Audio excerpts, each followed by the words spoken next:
దేవుని కృపతో నరసాపురం రావటం నా జీవితము అలా సాగింది. నా జీవిత సాక్ష్యం చెప్తే 1 రోజు 2 రోజులు చాలదు, నేను అలా చెప్పను. కానీ సమయం వస్తే 1 సంవత్సరం పంచుకున్నాను మీతో. ఈ రాత్రి కాల సమయమందు నా ఆత్మీయ తల్లి, కుమారుడు, దైవజనులు, అభిషక్తులైన దైవజనులు ఇక్కడికి వచ్చి పొద్దున మాట్లాడుతుంటే ఎన్నెన్నో గుర్తుకొస్తావు అనే. దేవునికి మహిమ కలుగునగాక. శ్రమ దినాల్లో కృంగిని ఎడల నువ్వు చేతకాను దాని ఒకదని వాక్యం మనకు సెలవిస్తుంది. ఒక్క శ్రమ కాదు, నాకు అనేక శ్రమలో నా ఆత్మీయ తల్లి, నా ఆత్మీయ తండ్రి నేను ఎంతో బలపరిచేవారు. నా 3 బిడ్డల్ని, నన్ను కూడా బలపరుస్తూ శ్రమల్లో తోడై ఉన్నారు. ప్రార్థన ఎలా చేయాలి, నువ్వు ప్రభు దగ్గర ఎలా ఉండాలి, అన్ని విధాలుగా ఆత్మీయ తల్లి మాకు నేర్పేది. కొన్ని గంటలు ప్రార్థన ఇచ్చేది మాకు, కొన్ని గంటలు, కొన్ని నిమిషాలు ప్రార్థన ఇచ్చేది. అంటే ఆమె సొంత జ్ఞానము కాదు, దేవుని దగ్గర మాట తీసుకుని మాకు ఇచ్చేది. దేవుని ఆలోచన సదాకాలం నిలుచునని ప్రభు మనతో మాట్లాడుతున్నారు. కొన్ని నిమిషాలు మా జీవితంలో, కొన్ని గంటలు ఇలా ప్రేయర్ చేయండి అని మాకు ప్రభు దగ్గర మరి ఎక్కువ సమయం బుధవారం, శుక్రవారం స్త్రీల సహవాసముగా మేము కూడినప్పుడు మా ఆత్మీయ తల్లి మమ్మల్ని అందరూ కూడా బలపరిచి, కుటుంబాలు నడవడికలో, బిడ్డల విషయంలో, యజమానుల దగ్గర ఏ విధంగా నువ్వు కుటుంబాన్ని నడుపుకోవాలో జ్ఞానవంతురాలు తన ఇల్లు కట్టునని వాక్యముతో మమ్మల్ని బలపరుస్తూ మమ్మల్ని నడిపించి మేము 3 ఉండేవాళ్ళం. సహోదరులు ఒక్కొక్కసారి 4 ఉండేవాళ్ళం. ఎక్కువ సమయం మేమే ప్రార్థనా పరులుగా అక్కడ ఉండేవాళ్ళం. ప్రేయర్ గ్రూప్ అనగానే మేము సమకూర్చబడేవాళ్ళం. నిజమే, నా 3 బిడ్డలు అక్కడ బాప్తిస్తం తీసుకున్నారు. మేము ఎంతగానో బలపరచబడ్డాం. ఒకానొక టైములో, నేను కృంగిపోయిన టైములో నా ఆత్మీయ తల్లి నన్ను ఒక కుమార్తెగా మరి దగ్గర తీసుకుని నన్ను, నా బిడ్డలు తన కవిగిల్లో భద్రపరుచుకుంది. దేవునికి మహిమ కలుగునగాక. నా యజమాని మమ్మల్ని ఇంట్లో పెట్టే నిర్దాక్షిణంగా ఇల్లు అమ్మేసేసాడు. అటువంటి టైంలో ఎక్కడికి వెళ్ళాలో తెలియని పరిస్థితి నాది. ఏ యొక్క మార్గానికి వెళ్ళాలో, ఎవరి పరిస్థితి నేను చేరుకోవాలో తెలియని పరిస్థితి. నా ఆత్మీయ తల్లి ప్రభు దగ్గర ఉంది, కానీ ప్రభు నందు నిద్రించింది. ఆమె నన్ను, నా కుటుంబాన్ని తన ఒడిలోకి తీసుకొని నన్ను కొంతకాలం అక్కడ ఉండటానికి దేవుడు కృప చూపించారు. హాస్టల్ పిల్లలు నడుపుతూ ఉండారు. సంఘం చాలా పెద్దది. బిడ్డలు చక్కగా మమ్మల్ని చాలా ఆత్మీయంగా నడిపించేవారు. అటువంటి పరిస్థితుల్లో మేము దేవునికి దగ్గరయ్యి ఏదైనా ఈ విధంగా నేను ఈరోజు నీ స్థితికి రావాలంటే నేను కాదు, నా కన్న తల్లిదండ్రులు కాదు, ఎప్పుడు నా సంఘానికి, నా ఆత్మీయ తల్లి సంగతే నేను వివరిస్తాను. అడగండి, అక్కడే ఉన్నారు. ప్రతిరోజు నా ఆత్మీయ తల్లి సంగతి నేను చెప్పందే మాత్రము నేను ముందుకెళ్ళను. ఎందుకంటే మమ్మల్ని ఆ విధంగా బలపరిచారు. ప్రార్థనతో నీ కుటుంబాన్ని కట్టు, ప్రార్థనతో నీ అడుగు కట్టు, ప్రార్థనతో నీ జీవితాన్ని సాగించు, ప్రార్థనతో నీ బ్రతుకు సాగించమని చెప్తా ఉన్నారు. అందుకే ప్రార్థనతో తన కుమారుడు కూడా చక్కని పాట రాస్తే ఒకసారి నేను దుఃఖపడుకున్నాను ఒక్కదానే.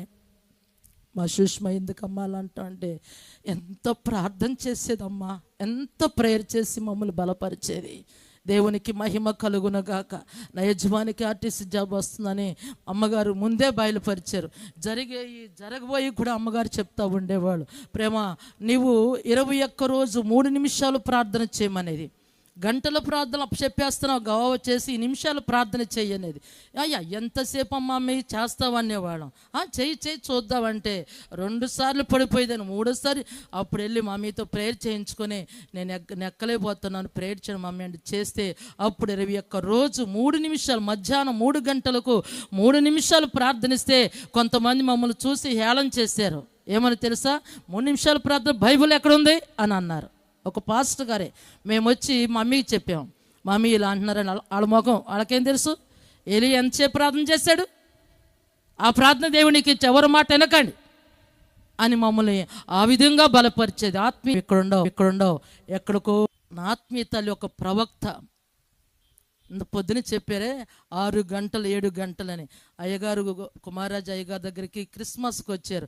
ప్రాణం తగతగలాడి సహోదరి మేరీ గారిని తీసుకుని మా యొక్క దైవజనులు వస్తున్నాడు అంటే అక్కడ తీసుకెళ్ళక మనసు కొంచెం నెమ్మది అనిపించి, బాబు ఎన్ని సంవత్సరాలు చూశాను నేను కుమారుని అనుకున్నాను. దేవునికి మహిమ కలుగును గాక.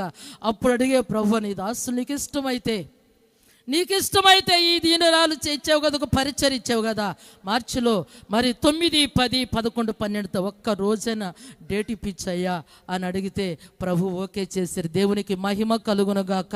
ఈ మనోహర పండుగలు పెట్టడానికి నేను ఏమాత్రమో సరిపోను స్థితికి మంచినటువంటి మన యొక్క ప్రభు కృప చూపించారు. ఇప్పటికి 5వ సంవత్సరము. దేవునికి మహిమ కలుగునుగాక. దేవుడు నశించిపోయిన ఆత్మల కొరకు ఈ సభలు ఏర్పాటు చేయబడుతున్నాయి. ఎవరు వచ్చినా రాకపోయినా నువ్వు పెట్టు. పగలు కూడా పెట్టొద్దన్నారు చాలామంది. పగలు ఎవరు వస్తారో అందరూ డ్యూటీలకు వెళ్ళిపోతున్నారు. అదేమో నాకు తెలియదు, ప్రభు చెప్పారు, పెడుతున్నారు అంతవరకే. నా ఆత్మీయ తల్లి చెప్పారు, కష్టాలు కూరికిపోయిన నన్ను దేవుని ఆలోచనతో బలపరచబడి ప్రేమ రాబోయే దినాల్లో ఇవన్నీ నువ్వు నెగ్గుకుంటే, ఈ శ్రమల లోయలోంచి నువ్వు పైకి వస్తే నిన్ను బలమైన పాత్రగా దేవుడు వాడుకుంటాడని కొన్ని సంవత్సరాల క్రితం వచ్చే 2003 సంవత్సరం అక్కడే ఉన్నా నేను. 2003 సంవత్సరంలో బుధవారం స్త్రీల సమాజంలో మేము కూర్చున్నప్పుడు ఈ ప్రవచనం చేత దేవుడు నాతో మాట్లాడారు. కుటుంబ పునాదులు కదిలిపోయి శోధనలు వస్తాయి నీ మీద కనన్నారు. రాణి నమ్మగారు ఇంతకంటే ఎక్కువ వస్తాయా అంటే, ఓ ఏంటనుకున్నావు, ఇక నీకంటూ నీకు ఆన్మలు దొరకదు. నీ భర్త దారి నీ భర్త అయిపోతాడు, నీ పిల్లల దారి నీ పిల్ల అయిపోతావు, నువ్వు ఎక్కడికి వెళ్తావో తెలీదు. అటువంటి శోధనలు వస్తున్నాయి నీ మీదకి. అవి గనక నువ్వు నెగ్గితే గనక రాబోయే దినాలు మళ్ళా నీ కుటుంబాన్ని కట్టి, చెదరిపోయిన నీ కుటుంబాన్ని కట్టి నేను బలమైన పాత్రగా ఎత్తుపట్టుకుంటానని 2003 సంవత్సరం నా ఆత్మీయ తల్లి నాకు ప్రవచనం చెప్పారు. కొన్ని మాటలు మాకు చెప్పినప్పుడు మీరు డైలీ రాసుకోండి. మీరు ఇవి జరుగుతాయి రాబోయే దినాల్లో. నేను కొన్ని మా ఆత్మీయ తల్లి చెప్పిన మాటలు ఈరోజు నేను కళ్ళారా చూస్తున్నా. మా పిల్లలతో చెప్పాను. అప్పుడు మా అమ్మ చెప్పారు కదా, ఇప్పుడు చూడు ఇలాగ జరుగుతున్నాయి, ఇవన్నీ జరుగుతున్నాయి. ప్రవచనము ఎప్పుడు కూడా అది మనం తప్పు పట్టకూడదు. రాసుకు నేను ఉన్నా లేకపోయినా ఇది జరుగుతుంది అని చెప్పారు ఆ మమ్మీ. అలాగే కొన్ని జరిగినాయి. దేవునికి మహిమ కలుగునుగాక. ప్రపంచ యావత్తు చెదరగొట్టే ఒక బాంబు తయారు చేస్తున్నారు. ఇది ప్రార్థన చేయటానికి మనందరం ఈ రాత్రి 12 గంటలు కూర్చుందామన్నారు. మా చర్చి మా సంఘస్థులు అందరూ నైట్ అనుకోకుండా జెంట్స్ కూడా ఆ ఉద్యోగస్తులు కూడా చర్చి మొత్తం కమ్మి చేసుకున్నాం. నిజంగా మా మమ్మీ స్తుతులు చెల్లి మీరు స్తుతే చెప్పండి, నేను ఆపే వరకు మీరు ఆపొద్దు. అలా స్తుతి చెప్పండి. ప్రభు దగ్గర ఆలోచన వచ్చినాక ఆపేద్దామంటే మేము అలా స్తుతులు చెప్తున్నాం. మందిరం అంతా నింపబడిపోయారు జనాలు. ఎప్పుడు రాత్రి 12 గంటలకి. మీరేమంటారు రామంటే 12 గంటలకు అమ్మా అంటారు కదా. కానీ మాకు ఆశ దేవుని దగ్గర నుంచి ఒక మాట వస్తే ఒక ముచ్చుములాగా మేము అనుకుని దాన్ని మనసులో భద్రపరుచుకున్నాం. ఎన్నోసార్లు చెప్తున్నాను నాకు బిడ్డలకి, సంఘ బిడ్డలకి. మా ఆత్మీయతలు ఇలా నిర్లక్ష్యం ఉంటే మమ్మల్ని ముఖం కూడా చూసేది కాదు. ప్రార్థనలు పట్టుదల కలిగి ప్రార్థించండి. ప్రార్థన మాకు నేర్పింది. ఆ ప్రార్థన ఈ స్థితికి తీసుకొచ్చింది నన్ను. ఈరోజు అక్కడ కూర్చున్నాను ఈ సభలు.